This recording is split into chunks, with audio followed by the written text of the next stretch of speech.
The Legend of Zelda: Tears of the Kingdom is a game I've personally been waiting for ever since I burst into tears after I got to the end of Breath of the Wild. Twice. So, as you can imagine, I was very excited when I heard that they were releasing a sequel to Breath of the Wild. But, does Tears of the Kingdom live up to the hype? I mean, yeah, probably. But I'm using that question as an excuse to play the game for this video. The game starts with two figures exploring underneath Hyrule Castle. This is Zelda, the current reigning monarch of the Kingdom of Hyrule, and her probably boyfriend Link, but he's not important. They're poking around down here looking for the source of why people in the kingdom have been getting sick. A government that actually cares about its people? What a weird, wacky fantasy idea that is. But anyway, where was I? Zelda mentions how it was forbidden to ask about what was under the castle. She thinks that might be related to the source of the sickness. Personally, I don't think it is. I think that the royal family just had some weird inbred relatives that they locked away down here. Way more likely than the source of a plague. Link can't walk more than 1 meter without his girlfriend nerding out about archaeology. They go a bit further down, don't find the source of the plague, do find some cool mural related to the creation of the kingdom. It's pretty neat, I guess. They're about to give up when Zelda notices that Link's sword is glowing. For once, that's not a euphemism. But they decide to keep going just because of that fact. See? What did I tell you? Weird inbred relatives. There had to be at least one under the castle. They decide to get a closer look, which disarms whatever was on top of the mummy. The arm drops a bean, Zelda picks it up, and then the mummy wakes up for some reason. First thing he does, attacks Zelda, Link gets in the way, so the mummy drains his life force and then destroys the one thing that makes him special. Then he's all like, Link, Zelda, you're a little bitch. Zelda asks how the mummy knows their names. He doesn't answer. Instead, he shoots the whole castle into the fucking sky. At that point, I'd just hand over the crown. Like, you gotta ask yourself what you want in a leader, and if he can do this, then just give up.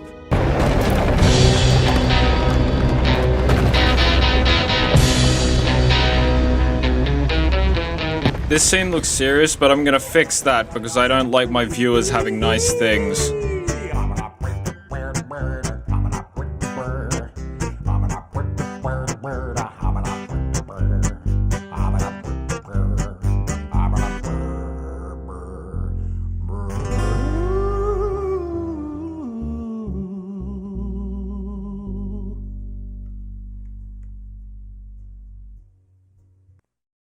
And now the Kingdom of Hyrule is in peril once again, with no one to save it. 5 seconds later, Link wakes up. He's not dead. And now he has a cool new arm to replace the missing one. A voice in Link's head says that he knows Zelda, and that also he's the person who gave Link his cool new arm. Link doesn't question it. This is just a normal Tuesday for him. And now the game actually starts. Except the voice didn't tell Link where he needs to go. The game gives us a prompt to jump here, so I assume just...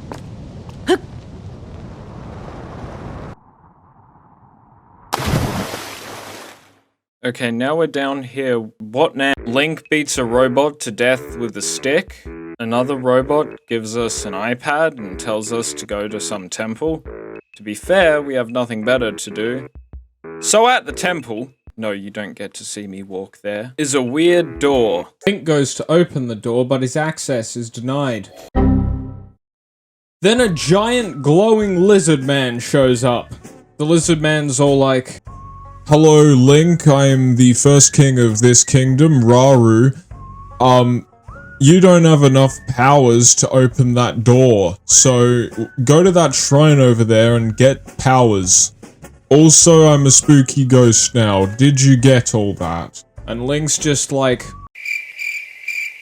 because he's a silent protagonist. So I go to the shrine, get the power, use the power to complete the shrine, get the reward, then leave. Once we're outside again, the lizard guy from earlier shows up and tells us that Nintendo needed to stretch out this tutorial area for another 2 hours or so. So we need to complete 2 more shrines. He also gives us a map and some binoculars, like some sort of incompetent, omnipotent Boy Scout leader. Use the binoculars to see where the next shrines are. And now the game actually starts. On the way to the next shrine, you might hear a little voice calling for help. Can someone help? Someone come and help the little guy out. We did not plan this backpacking trip well enough. This is a Korok. He's been separated from his friend. Help him get back to his friend and he'll give you a little reward. This will be the only time in the game that you do this, and only because it benefits you. Remember to attach the sail after you've gotten on the raft, otherwise you will be stuck here. Wow, I can't believe my raft got me here so quickly. This next shrine gives us the ability to combine.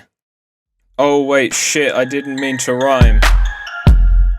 First thing you want to do is combine a rock to a stick. It's a neat little trick and it hits like a brick. The next place you want to go is where you can combine fruit to your bow. The fruit's just like me, it spits out straight fire. Fire is orange. Nothing rhymes with orange. What the fuck? Yeah. When Skittles has finished his rap number, a robot comes up to us and gives us some batteries. On the way to the next shrine is another Korok. But by this point in the game, I'm already bored of them and can't be bothered helping. The next shrine's in an ice area. Up a cave. Past a worm and then another worm. Where do I go now? Down here? I don't think I was meant to go this way. And I can't climb back up. Fantastic. Pro tip, don't come down here, you will get stuck.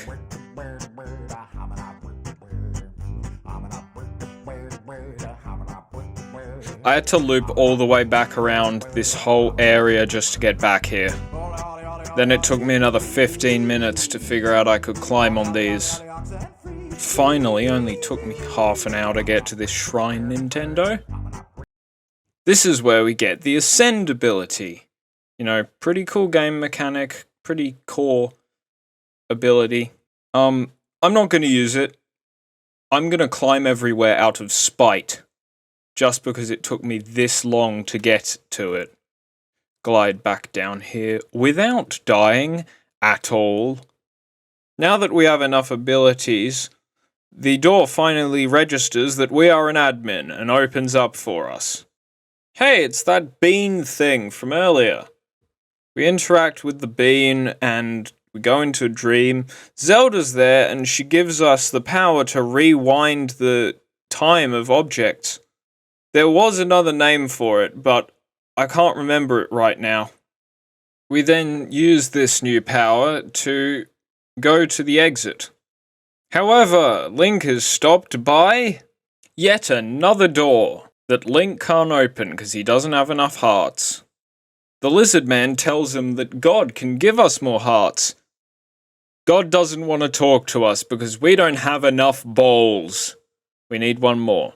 The lizard guy gives us the ability to fast travel and tells us where another shrine is. So we go there, go do the puzzle, get to the shrine. This last shrine is based around the power we just got. The power of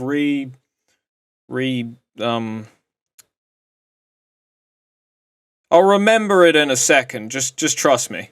I couldn't recall for the life of me which power this shrine was based around. But anyway, we beat it, we get the orb, then we leave. Glide back down here without dying. Talk to God. God gives us more hearts. We can now open the door. Exposition time! Ah, you managed to open the door. That's real neat. That's neat. It was really cool meeting you.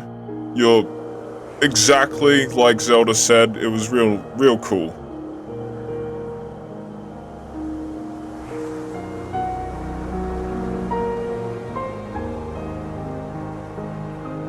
Hey, Link.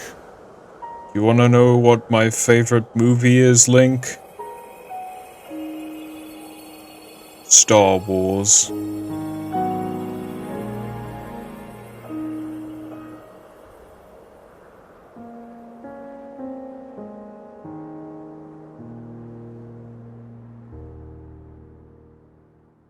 After Raru's done pulling a Yoda, we run along to the end here. Master Sword starts glowing, we put it in the orb, and then it gets sent to— wow! Gets sent to Zelda, that's cool. No idea where she is, though. Then a giant dragon shows up. Then Zelda speaks in Link's mind and tells him to— Link! Link! You must find me.